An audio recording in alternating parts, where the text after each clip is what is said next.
Volunteer Rescue Squad.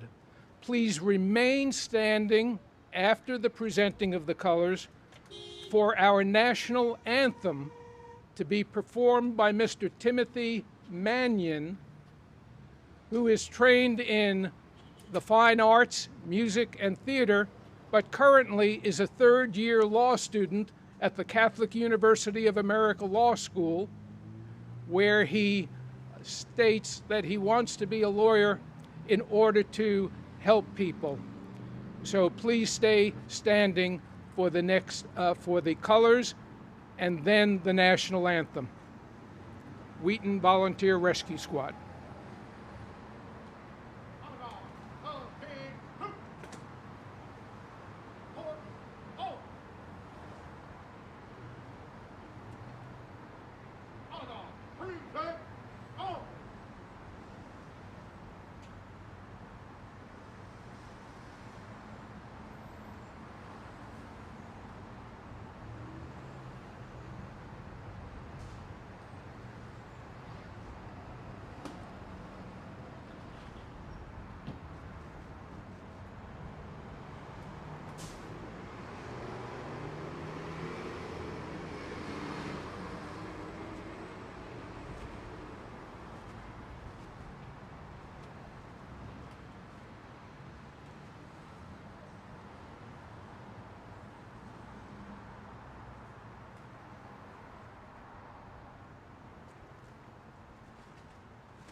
Oh, say, can you see by the dawn's early light what so proudly we hailed at the twilight's last gleaming, whose broad stripes and bright stars through the perilous fight o'er the ramparts we watched were so gallantly streaming, and the rocket's red glare, the bombs bursting in air, gave proof through the night that our flag was still there.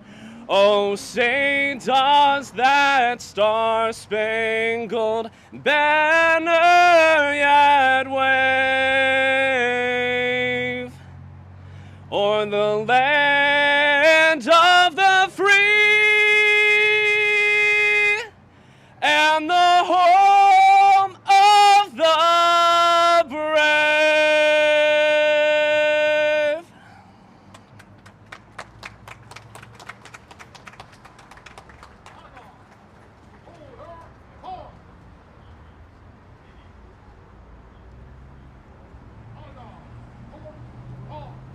You're all welcome to have a seat. Thank you very much to the Wheaton Volunteer Rescue Squad and to Mr. Timothy Mannion. We are honored to have for our invocation United States Army Chaplain Timothy Kim. Chaplain Kim comes to us from his current appointment at Fort Meade, Maryland Station, U.S. Army Station, where he serves as battalion chaplain for a group responsible for recruiting medical personnel to serve the Army. But he comes to us via service to the United States in both Iraq and Kuwait. Chaplain Kim.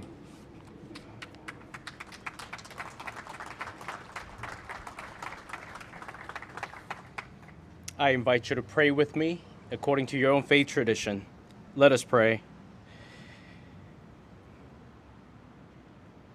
God of peace, love, and justice, as we take this moment this morning to reflect on that terrible Tuesday morning, 2 decades ago, our hearts ache for the families of the bereaved that still hurt and suffer from the remnants of that day's attack. I pray that your peace and your comfort would be with all who remember, and all that who mourn, and all who still hurt. Hear our prayers this day as we remember those whose lives were cut short by the fierce flames of anger and hatred. Hasten the time when the menace of war shall be removed. And God, even after 2 decades of healing and restorative process, we continue to witness people living in fear and in anxiety that many, unfortunately, have grown accustomed to.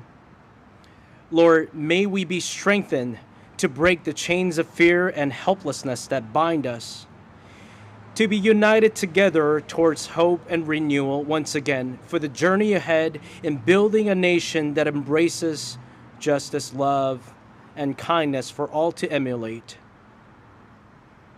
Bring your peace and provide comfort that only you can provide to those family members who lost particularly their loved ones on that day in New York, in Pennsylvania, and at the Pentagon, to include all who have passed away subsequently from the effects of that day's tragedy.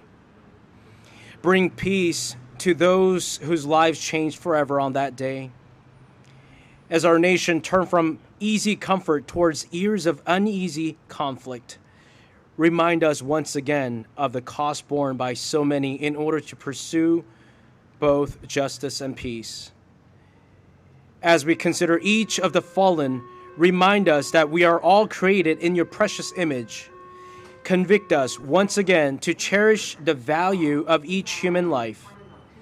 As we reflect on the courage, the selflessness, and the sacrifice shown by so many on that day, may we model their commitment towards our nation, our community, and the common humanity that we share together. Strengthen us and encourage us to be steadfast in the pursuit of justice and peace. As we mourn the loss of innocence, as we relive the shock and anger of injustice, commit us once again to love our common man, to care for our brothers and sisters, and to pursue justice in all that we do. These things we pray in your holy precious name. Amen.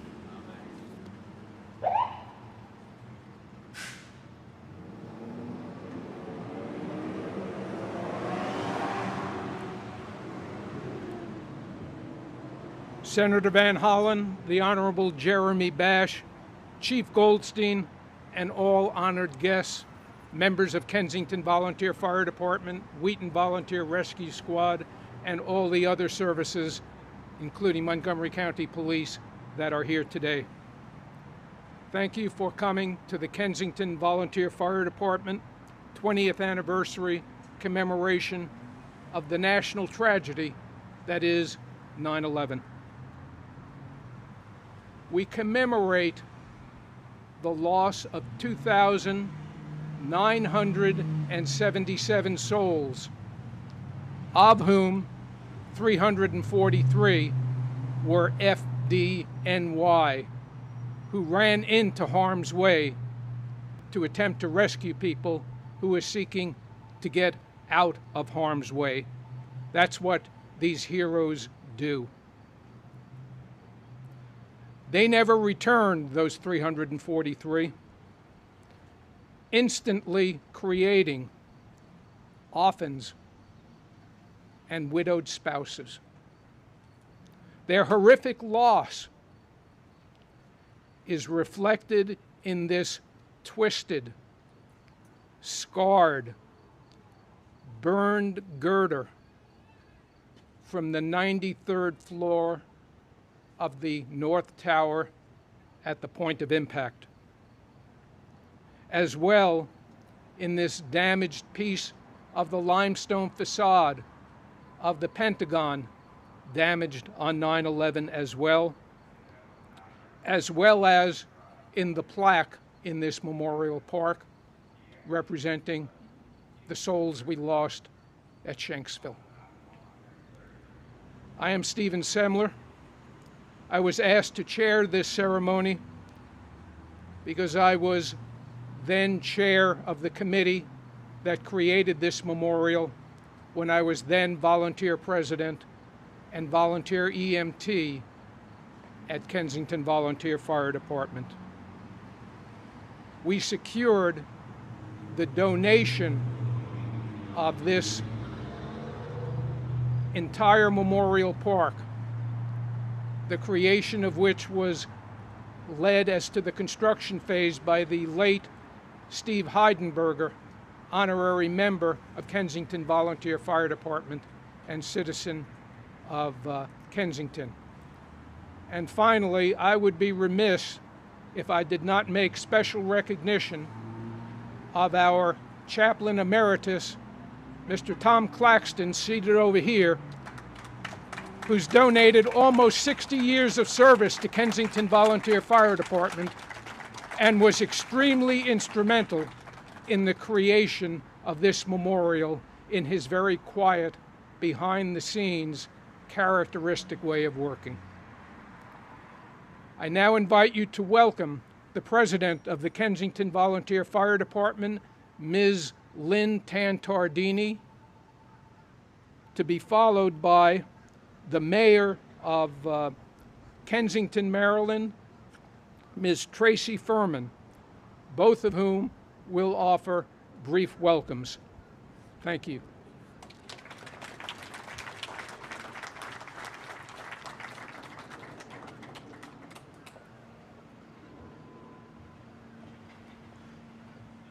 Good morning.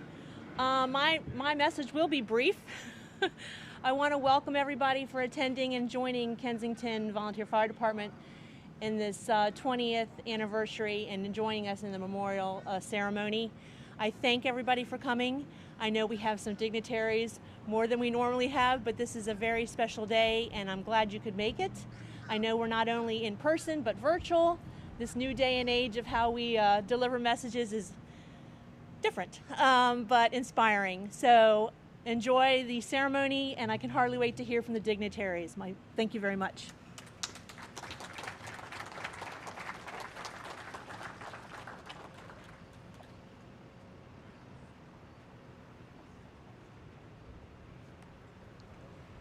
Good morning. I'm Tracy Furman, Mayor of the town of Kensington, and it's my pleasure to be here and to give some brief thoughts. I always like to mention my children. I have 2 of my 3 children are serving active duty military, and I'm proud of my daughter Caitlin, who's in the United States Coast Guard, and my son Nathan, who's a Chief Master Sergeant in the Air Force, currently serving in Okinawa. Nathan did two temporary duties in Afghanistan in 2013 and 14. So I'm just extremely proud of my children who served their country. Believe it or not, in December 7th, 2021 will be the 80th anniversary of the attack on Pearl Harbor.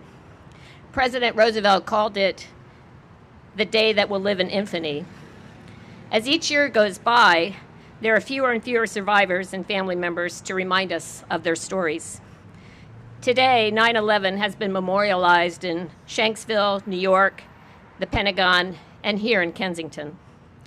The well-documented videos of this tragic day, recorded oral histories of survivors and families, along with the thousands of donated personal possessions archived by the Smithsonian, ensure that we will, in another 60 years, never forget. I want to thank the Kensington Volunteer Fire Department who committed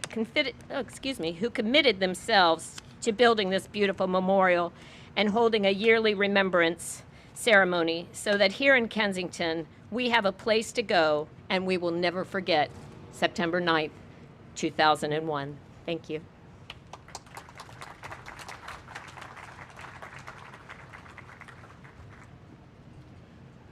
Thank you, President Tantardini, and thank you, Mayor Furman. United States Senator Chris Van Hollen is a longtime friend of the Kensington Volunteer Fire Department. Little over a decade ago, when we had our groundbreaking for the creation of this 9/11 Memorial Park, then Congressman Van Hollen was at the front of the line for the groundbreaking ceremony that we had. Senator Van Hollen continues to be a strong friend of and supporter of Kensington Volunteer Fire Department and the community that we serve. Senator Van Hollen.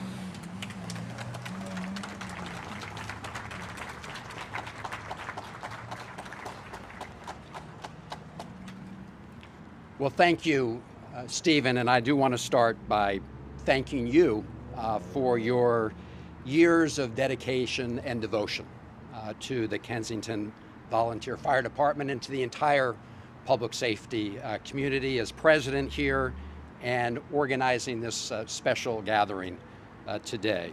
Thank you. Thank all the others gathered here, greeted by the Boy Scouts of Troop 439 to the Wheaton Rescue Squad, and to all of you gathered here today. Mayor Furman, thank you for your wonderful leadership here in the town of Kensington. To Montgomery County Fire Chief Goldstein, to Montgomery County Assistant Fire Chief Kelly, who spent, I think, about 30 years here. To our former Chief of Staff to the CIA, Jeremy Bash, thank you for joining us in your leadership. And to all the leaders of our public safety community, here in Kensington, here in Montgomery County, here in Maryland, and around the country. I do want to give a special salute to former Fire Chief of Kensington Volunteer Fire Department, Jim Stanton. Jim, I saw you as we talked as we were coming in, who led the search and rescue team at the Pentagon on September 12th, a day after those attacks, and to others here in Kensington and around Montgomery County and Maryland, who both responded to the attacks on the Pentagon, and many who traveled also to New York City to help our brothers and sisters in that recovery at the World Trade Center. Let me also thank our current president, Lynn Tardini, who we just heard from here at the Kensington Volunteer Fire Department. And I'm pleased to have worked with you to secure some recent funds, $406,000 in SAFER grants and $55,000 in AFG grants. Very important to help sustain the operations. As Stephen said, this is a special place for so many of us, including myself. I live in Kensington. My family, we raised our family here. And this is family to all of us. And all of you here at the Kensington Volunteer Fire Department and others in the immediate area of Montgomery County, thank you, because you help keep this community safe every day and every night. And you are the folks who are putting yourselves in harm's way every day. Waking up every morning, not knowing exactly what that day will bring, running toward danger while others are running away from it. That's true today. It's true today just as it was on that September 11th morning 20 years ago, which was also a sunny day. It's a clear day, a little bit of a cooler day, but you were there standing guard, sentinels of safety in this community, not knowing what that day would bring. And what that day brought our country was death, horror, and devastation. At 9:37 a.m., American Airlines Flight 77 struck the west side of the Pentagon. Smoke billowed from the building's limestone facade. 184 people were killed there, and as Stephen said, we lost almost 3,000 souls on 9/11 at the Pentagon, aboard United Airlines Flight 93, which crashed in Shanksville, Pennsylvania, and in New York at the Twin Towers of the World Trade Center. And 343 of those souls were, as Stephen said, fire and rescue personnel rushing into buildings, sacrificing themselves to save others. It was one of the darkest days in American history. It's one that is seared in the memory of everybody who was alive on that day, and for those who weren't, learning about it through the experiences of those who were. I know every one of us who was alive that day remembers exactly where we were at that moment, the moment those planes first hit the Twin Towers, the first, and then the second, and then the attacks on the Pentagon. At the Capitol, people feared that they were going to be a target as well, and that was true of lots of other parts of this region. But what we saw was, in the face of danger, in the face of horror, the Kensington Volunteer Fire Department and other first responders in Maryland, and of course around the country in New York and other places, did what they're always prepared to do: rush to the rescue, rush to put themselves at risk so others may live. Firefighters from this department, joined by others and first responders from departments in Montgomery County and Prince George's County, hurried to the Pentagon.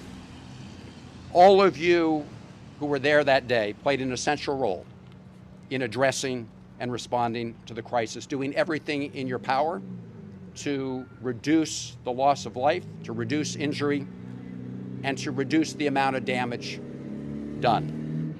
It was a display of true heroism. You are an example of the best of who we are. And your heroism and that of your brothers and sisters will never be forgotten, whether it was here, close to the Pentagon, or in New York, or in Shanksville.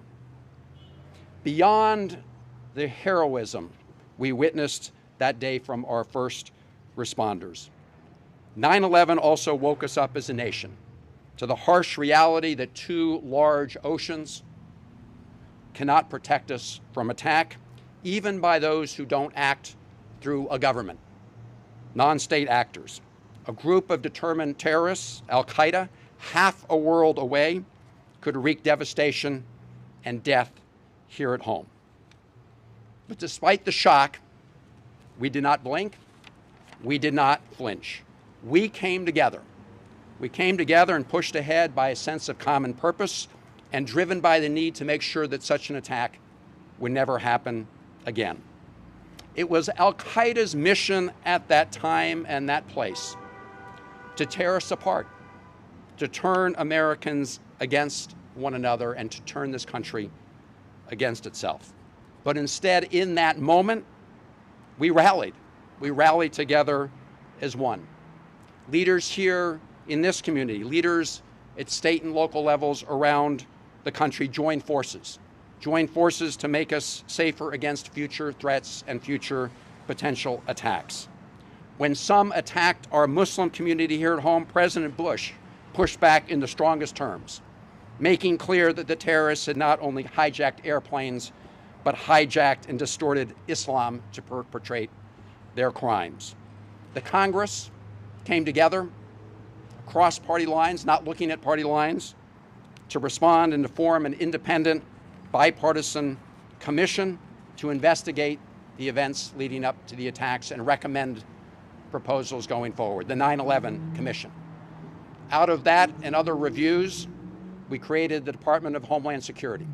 We created the Director of National Intelligence. One of the findings was that we were too formed in stovepipes, different agencies not communicating and not talking to one another, not sharing information.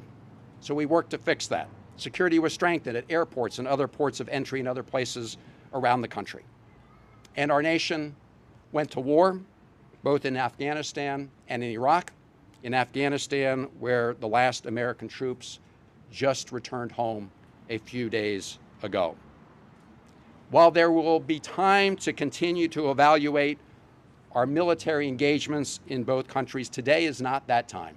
But today and every day is the time to honor and salute the brave men and women who served in our military and who sacrificed in those wars, and pay tribute to those who gave their last full measure of devotion in defense of our nation, and extend our eternal gratitude to their families for their sacrifice.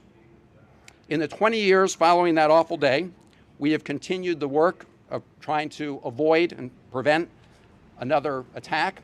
We have continued the work of remembering those we lost and trying to provide comfort and security to those who were injured and the families of the fallen, both those who were killed in the original attack and the men and women who responded as first responders to those attacks. One example of that continuing memorial and memory is what brings us here again this morning.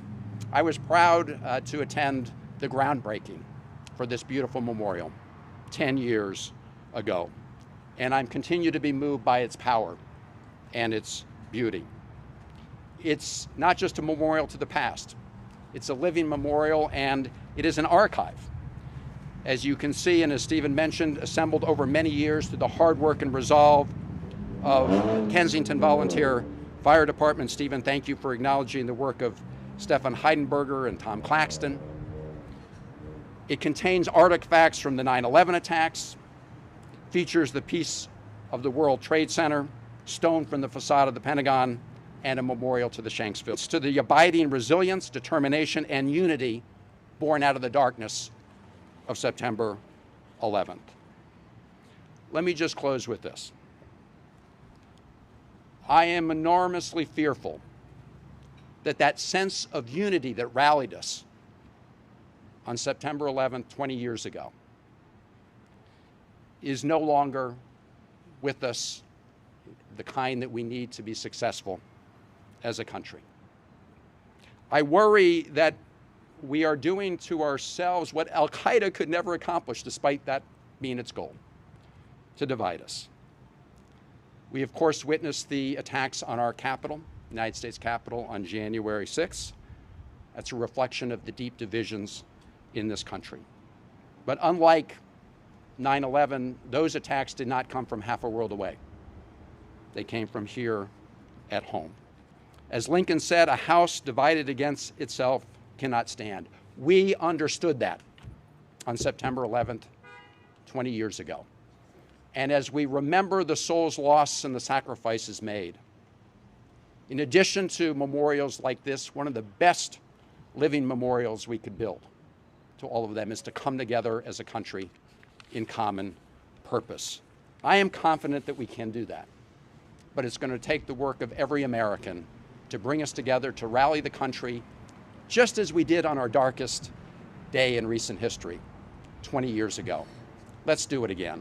Thank you to the men and women of the Kensington Volunteer Fire Department and everybody else gathered here today.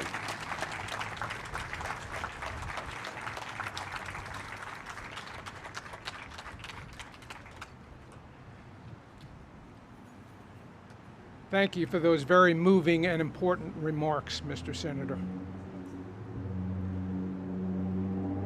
Montgomery County Fire Chief Scott Goldstein is responsible for all career and volunteer fire service and emergency rescue operations in Montgomery County, Maryland.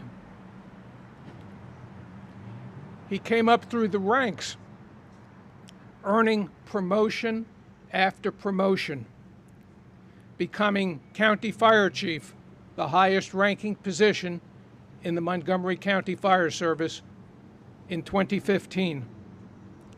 A little known fact about Chief Goldstein is that he started at a Kensington Volunteer Fire Department station as a volunteer at approximately age 16. Chief Goldstein, correct me if I'm wrong.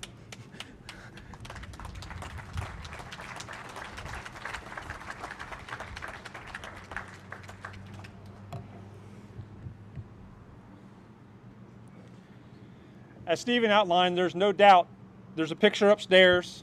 Somebody has found it a few years ago and provided me a copy of it.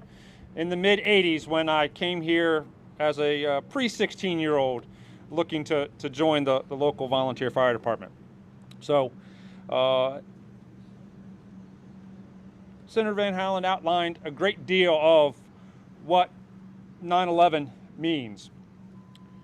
The men and women, nearly 3,000 men and women of Montgomery County Fire Rescue, are answering 350 calls, emergencies, instances where someone needs assistance. We've already seen several today, and undoubtedly we will see several more before this ceremony is over as Station 5 and the units throughout Montgomery County respond to those calls, nearly 350 a day.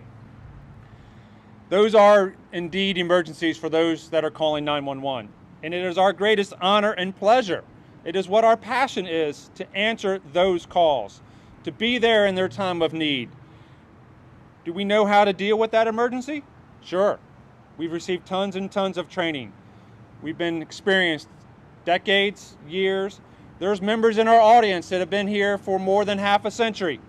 Members in the audience that have been here for more than a few minutes. And there's members in the audience that will soon be members of this fine organization, people that are aspiring to follow in the footsteps, join and give back to their community. It is an amazing part of the fire service, public safety. When we talk about giving help to our neighbors, it's the neighbors in the Pentagon, Arlington, New York, and as just recently last week, a group of men and women from Montgomery County were in Louisiana providing assistance in response to Hurricane Ida. It is a great honor that we can send people far and wide to assist in the time of need. We don't know when that call will be. 3 o'clock in the morning in a dark, icy roadway, 3 o'clock in the morning at a flooded apartment building in part of Rockville, or 3 o'clock in the afternoon during an amazing heat wave that we're there to call and answer that call for service. Senator outlined it greatly. Fire service has changed immensely after 9/11. All hazards, the capabilities of the organizations, the expectations of our personnel have grown immensely as we are here to answer the community's needs, and the community's needs keep getting more and more complex. That has come about because of collaboration and communication.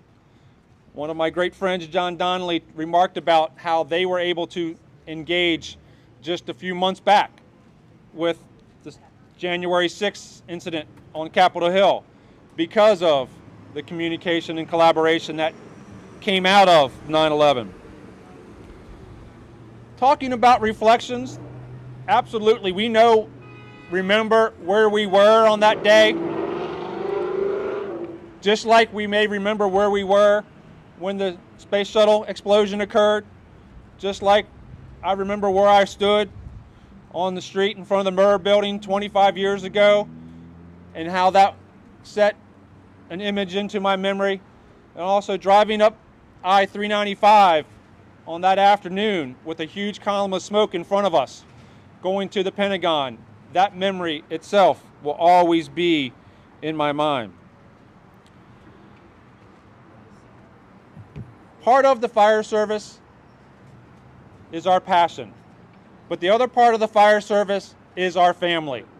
And I take every opportunity I have, and there's a ton of family here today that are helping us. It's because of our loved ones who are making the sacrifices for us to be here today, for us to come to our duty, us to come to our standby or our work day. It's the husband, the wife, the child, the family, the parents, whomever is the home front that supports each and one of our 3,000 people come to the station, that I say thank you to each and every time, because it's with your help that these folks can be great members of this service. And without your help, they won't be able to be here to answer that call. So thank you, Stephen, for the work here, Chief Stanton, for the work here for this great memorial.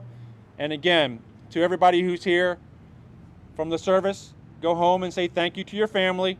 Thank you to the ones that help you do what you are when you come to work and you come to your standby. And remember, take care of your neighbor, take care of your family. It is a part of the community. Thank you very much.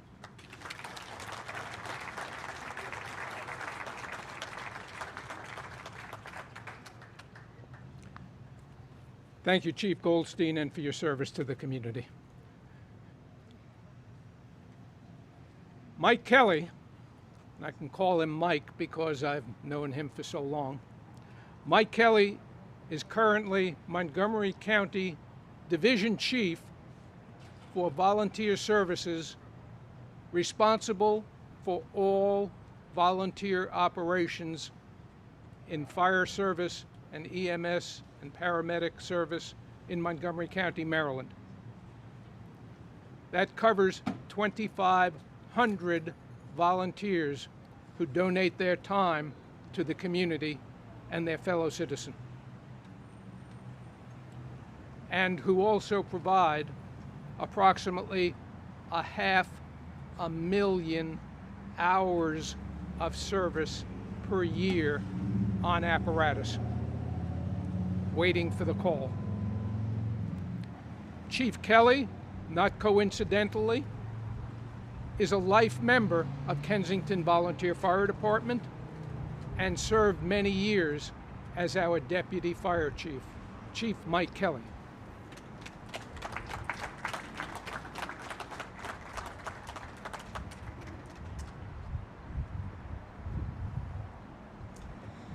Good morning, everybody. It's certainly an honor for me to be here today on this important and solemn occasion, and I'm honored to be invited to give a few remarks. So everybody remembers what they were doing on 9/11/2001 when the attack occurred, but what did everybody do? I'll tell you, without even putting out a call for help for our members, almost every single one of them came to the fire station that day. They dropped what they were doing. They wanted to help in some matter. Even some former members called up and said, "What can I do to help?" They wanted to do something. There were so many people here. Every seat was covered on all the apparatus. There weren't even enough bunks in the station to accommodate everybody at night. They wanted to be here and they wanted to help. So somebody had the idea, let's grab some boots and go collect some money. We didn't even know at that point the extent of the carnage. We knew that there was a loss of life everywhere at that point, but nobody knew the real extent. So they went out here over several days and raised $28,233 just from people driving by. And that included about $1,200 from a couple of young girls from one of the neighborhoods that came up here and dropped off that money that they had picked up. It got to the point, I wouldn't say we got in trouble, but the police called from the Bethesda district and said, "Can you keep the traffic moving through Kensington?" because it was backed up to Saul Road. So they tried to control it a little bit better during the rush hour. But $28,233 was collected. And then the following January, a number of us took the train to New York City and dropped off that check to the New York Police and Fire Widows and Orphans Benefit Fund. And it was received with great pride. Unnecessary in the big scheme of things, but necessary for that moment. That tradition of giving back lives on and on and on with this memorial. Over 10,000 cars pass here every day, and nobody can drive by here without thinking about what this is and what this stands for. So I'm very proud to be part of this organization since 1974. I'm proud to have been part of that momentous day of all the work that everybody did coming together, as the nation did that day, as the senator pointed out. This organization has stayed together, remains full volunteer nights and weekends, only one in the county fire station that does that. And with this memorial, the tradition will live on, and I am so proud to be part of it. Thank you very much.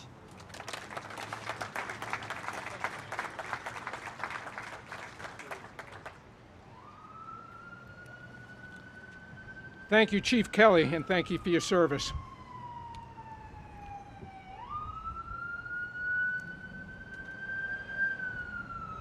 Former Kensington Volunteer Fire Department Fire Chief Jim Stanton served as volunteer fire chief for Kensington Volunteer Fire Department for 18 years. The longest service, to my knowledge, of any volunteer fire chief at Kensington Volunteer Fire Department. Significantly, for purposes of this commemoration, when 9/11 struck, Chief Stanton swung into action, as would be expected, or perhaps was driven by his members to join him in swinging into action, and responded to the Pentagon on search and rescue mission. Chief Stanton would like to share his reflections of that activity. Chief Stanton.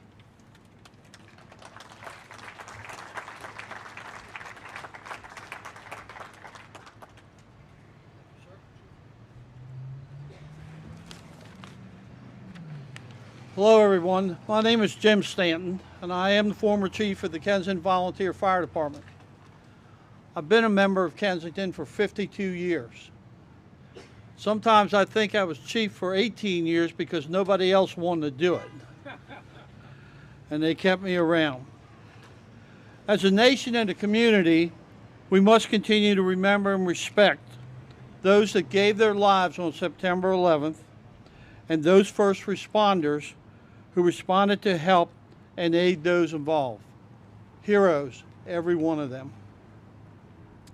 I've been asked to dwell on Kensington's role at the Pentagon. But as Mike Kelly mentioned, we also supported the firefighters in New York through that donation that we took up in the street. I was actually here in the station when the first plane hit the tower. Chief Kelly and I were meeting with contractors who had done renovations in the building, and we were trying to work out some of the problems. Someone came into the meeting and said, "Hey, a plane just hit one of the towers in New York." We said, "Wow. Well, that's New York. They can handle that. They're the best fire department around." So we went back to our meeting. We adjourned the meeting, came in and sat and watched TV for a few minutes, and the second plane hit the other tower. We reported that and we said, this is now getting serious. News reported that a third aircraft was inbound toward Washington. Chief Kelly and I began the process of contacting our off-duty volunteers to respond to the station. We felt that there was immediate danger to our area and Montgomery County. As the day went on, the volunteers arrived at the station and we staffed every unit with the maximum number of people who could ride safely on those units. In the early evening, I received a call from the Montgomery County Operations Division Chief that Kensington had been selected to go to the Pentagon for the night shift to aid the Pentagon in their efforts. We were to send our ladder truck and an EMS unit. Everyone down to the last person wanted to go. But I could only send so many. We needed to keep back people here to take care of our home area, and only those that could fit on the apparatus. When the time came to depart, I spoke to the crews. As I passed by the back of the EMS unit, the ambulance that you've seen running in and out of here, I opened the back door and I looked in the back. This unit that normally carries 4 people had about 12 people stuffed in the back of that ambulance. I took a deep breath, I closed the door, and I told them to go ahead and go. Our objective for the night was to assist the Pentagon Command with fire suppression and other tasks that might be assigned. Chief Kelly headed that task force that went over there. We spoke several times during the night for update and statuses. It seemed when Kensington arrived, the fire was mainly out or under control. The KVFD was assigned several tasks throughout the night: placement of lights, search and rescue, and securing the scene to keep out unwanted persons and preserve evidence. Although this task may seem trivial, these are things that had to be done. And we were proud, as members of Kensington, to do those tasks. Chief Kelly talked about to pass the boot. The money was coming in so fast that we would take it in the admin office, dump it on the table, and start to count it, and we couldn't get through it all. The members stood in traffic for hours to collect that money to support the New York firefighters' families. The next night, we did it again. We went back with a ladder truck and an EMS unit, again, to help the Pentagon in whatever they needed us to do. I will never, ever get over my pride in my members of this fire department for their service during this event. I will never, ever get over my pride for the members of this fire department for what they do day in and day out. They perform with courage and professionalism, and I was proud as can be to be the chief of the Kensington Volunteer Fire Department. Thank you.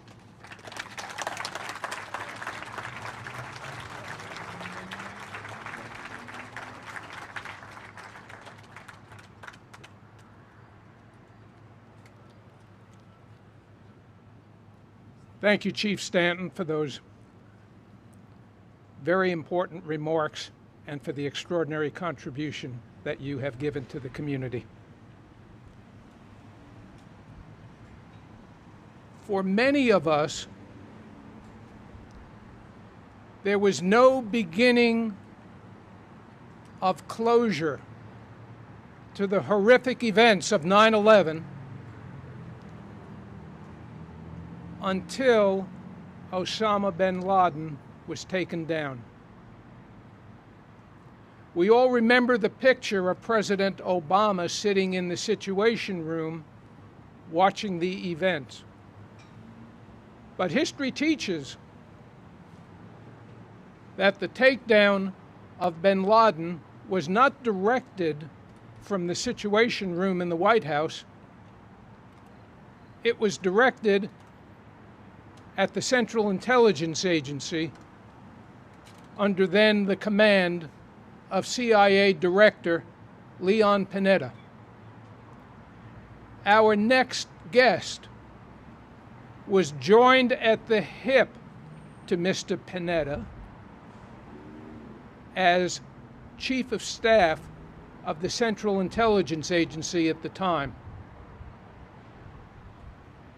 and was intimately involved in the hunt for and takedown of Osama bin Laden. We are very honored to have the Honorable Jeremy Bash, former Chief of Staff of the Central Intelligence Agency, who perhaps is a bit of an overachiever because after that gig, he went on to become Chief of Staff of the United States Department of Defense.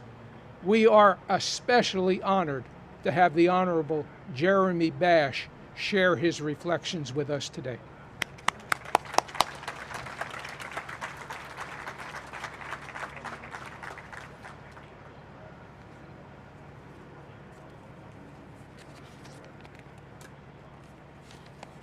Isaiah chapter 6, verse 8. And then I heard the voice of the Lord saying, Whom shall I send, And who will go for us? And then I said, here I am, Lord. Send me. Stephen, distinguished guests, Senator Van Hollen, chiefs, when I look at the people lined up here along the road, when I look at the first responders that are assembled here, I think of that verse from Isaiah, chapter 6, verse 8, who answer that clarion call, who answer that challenge and say, here I am, send me. Thank you all for your service. Let's give them a round of applause.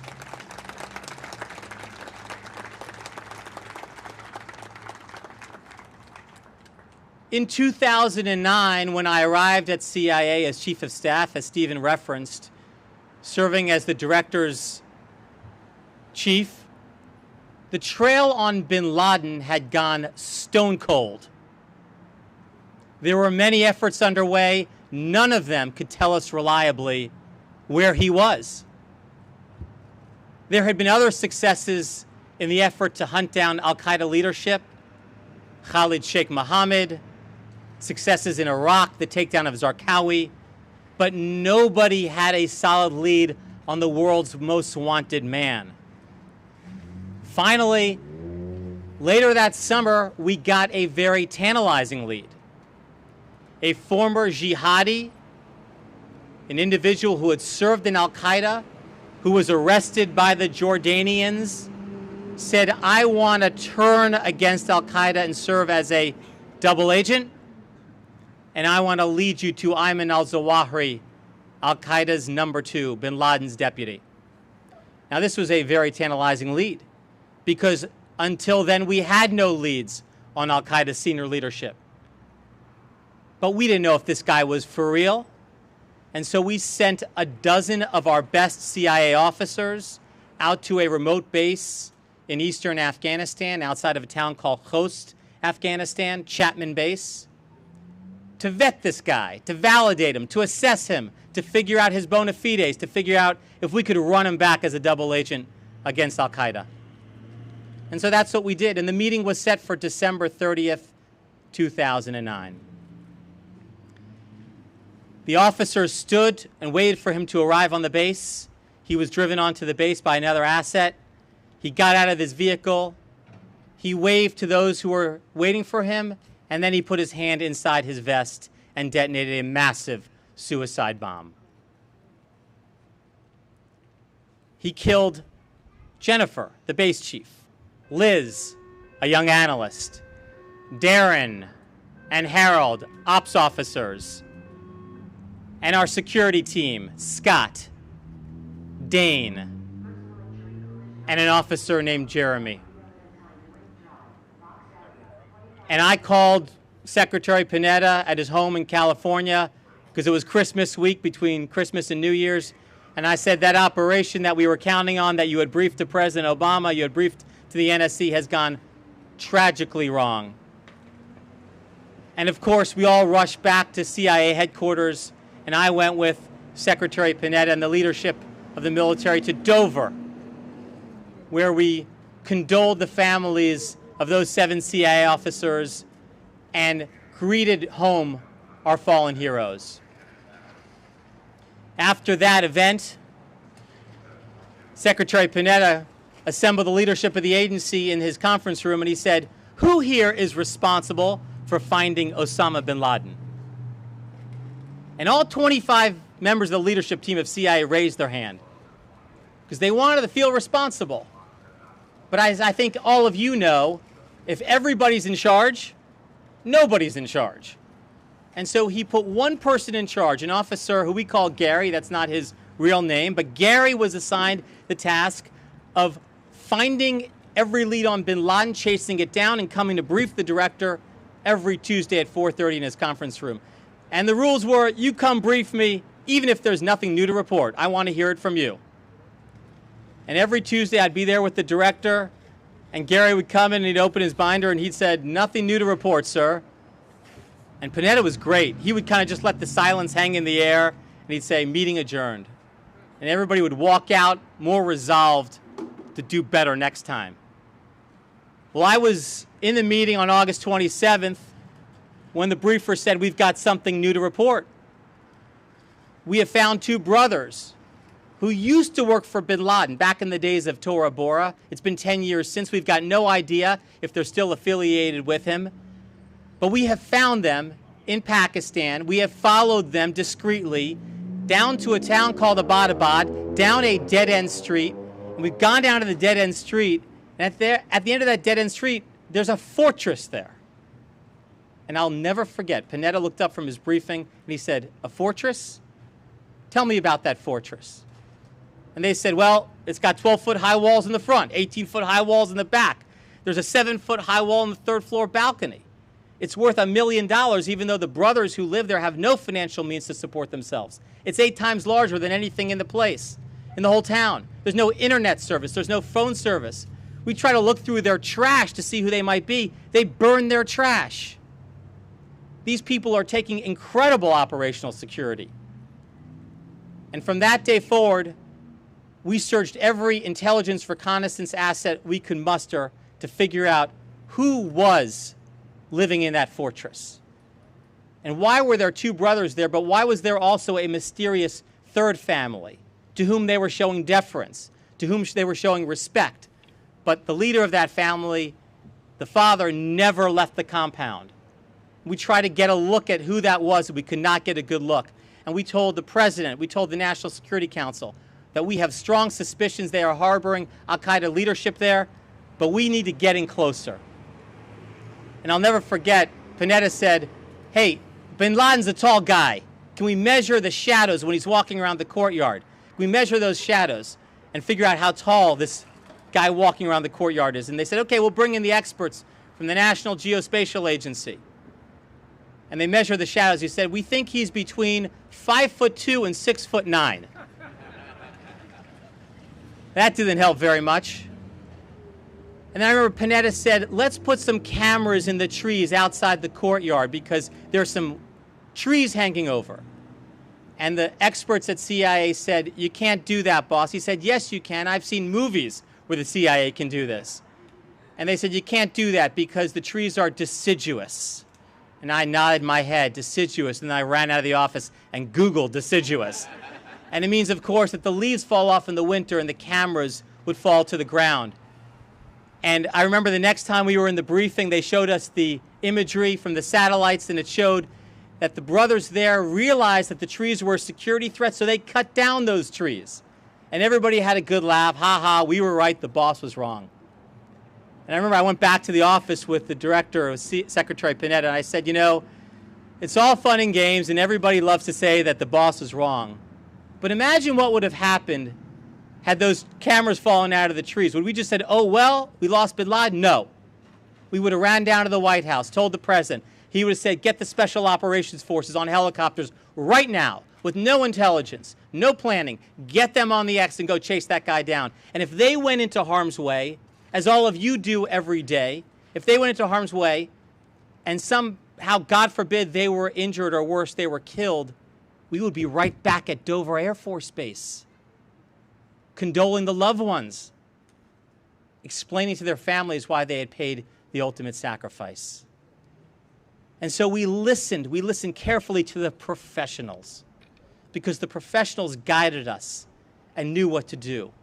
And finally, it was time to, under the authority of the president, bring in the professionals from the Joint Special Operations Command, JSOC, the teams that had hunted terrorists in Afghanistan and Iraq.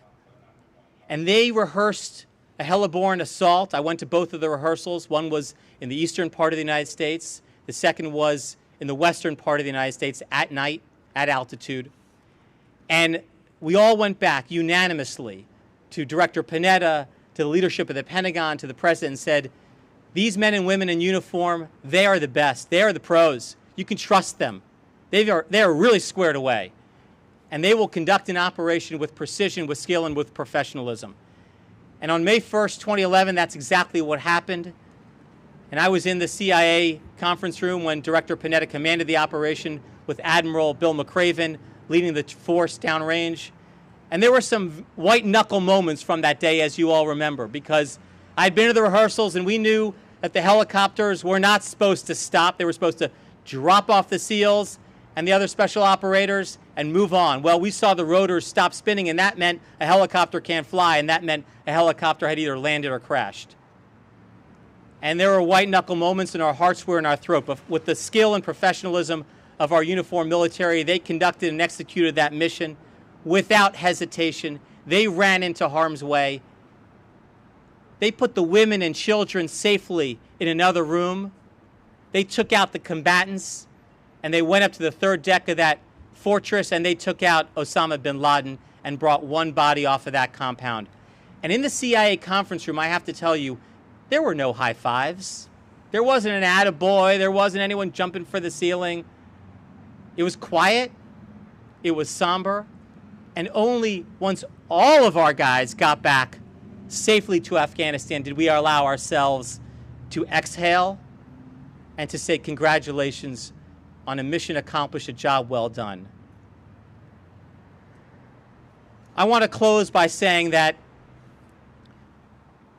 we gave the families of Darren, of Harold, of Jennifer, and Liz, and Scott, and Dane, and Jeremy a plaque that had that inscription from Isaiah. And then I heard the voice of the Lord asking, "Whom shall I send, and who will go for us?" And then I said, "Here I am, send me." We gave them each a plaque with that inscription from Isaiah, and then we took a copy of that plaque and we flew it 7,000 miles. Director Panetta and I and the team at CIA, we flew it to Khost, Afghanistan, to that base, which stands empty today, and we put it there as a memorial. And we never lost sight of those heroes. In January 2013, when I was at the Pentagon, I was going through my paperwork, providing files to the Secretary of Defense, now Secretary Leon Panetta. And as you know, the Secretary signs condolence letters to everyone who falls in battle. And I'm looking at a file, and I can't believe what I'm seeing. And I go into his office and I say, "Mr. Secretary, you're being asked to sign a condolence letter to the family of Sergeant Ben Wise, who led Afghan service members to take out al-Qaeda. The Afghans wouldn't go, so he said, 'Send me, I'll go.' And he was struck by small arms fire, and he died in the hospital at Landstuhl, Germany." I said, "Secretary, you're going to be asked to sign a condolence letter to Ben Wise." And he looked at me and said, "I do this all the time. Why is this different?" And I said, "Because Ben Wise is the brother of Jeremy Wise, one of the 7 CIA officers killed on December 30th, 2009 at Khost, Afghanistan. It would be the second time we would have to send a condolence letter to Dr. Jean and Mary Wise. There are families in our country, my friends, who have not only sacrificed one of the most precious things they have, their own flesh and blood, their own son, but 2.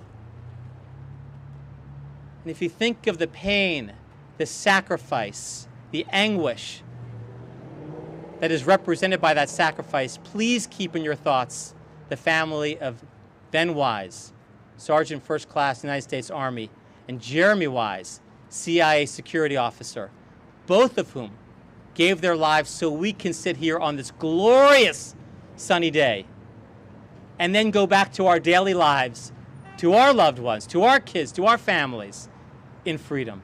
That's what this memorial represents, Steve, and that you and the great volunteers and the leadership of this Kensington community created. You created a siren, because what is a siren?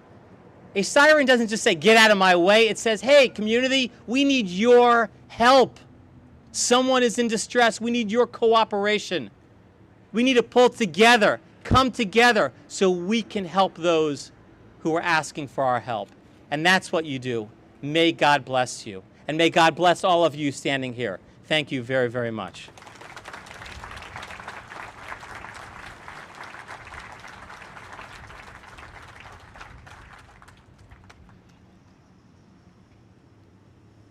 In listening to Mr. Bash's extraordinary recounting of history,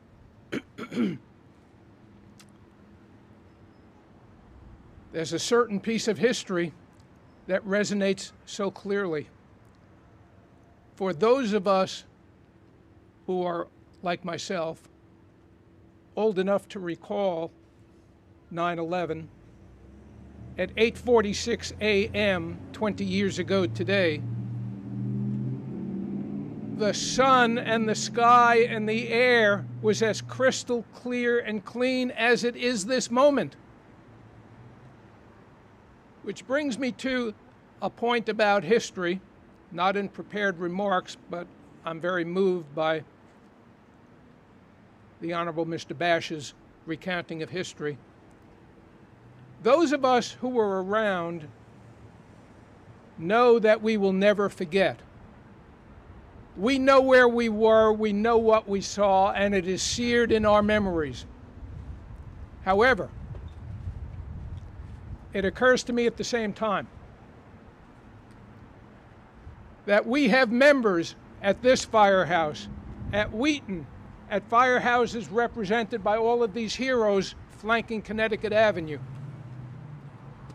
We have members who weren't even alive 20 years ago who are now professional firefighters and rescuers running into harm's way.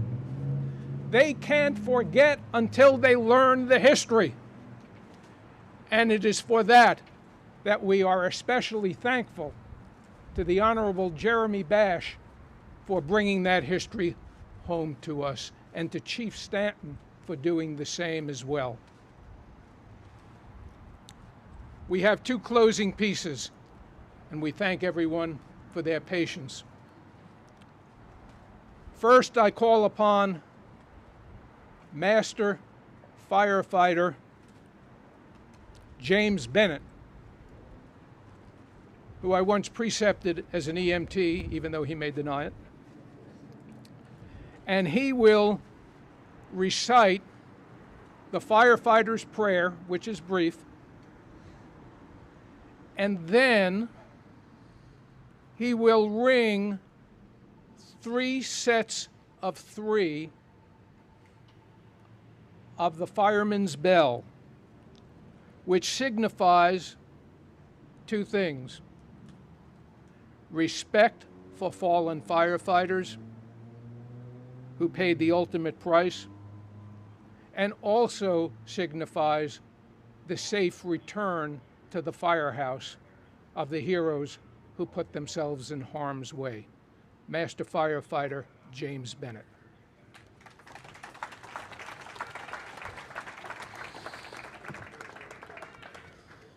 This is a fireman's prayer.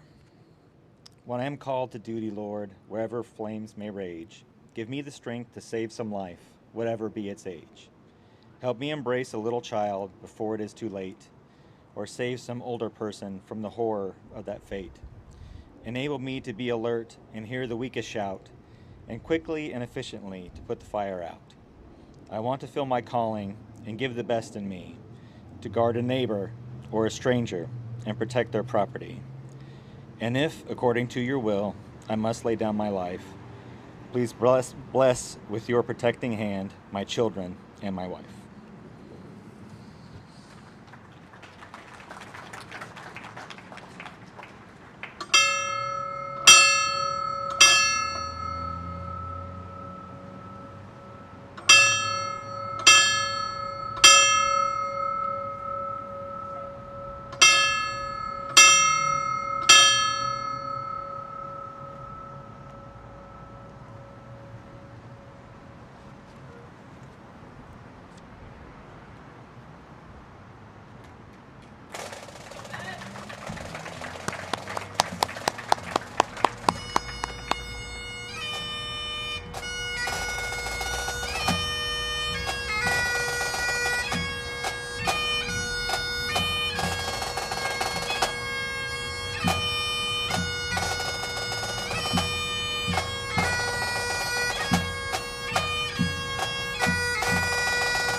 the Montgomery County Firefighters Pipe and Drum Corps.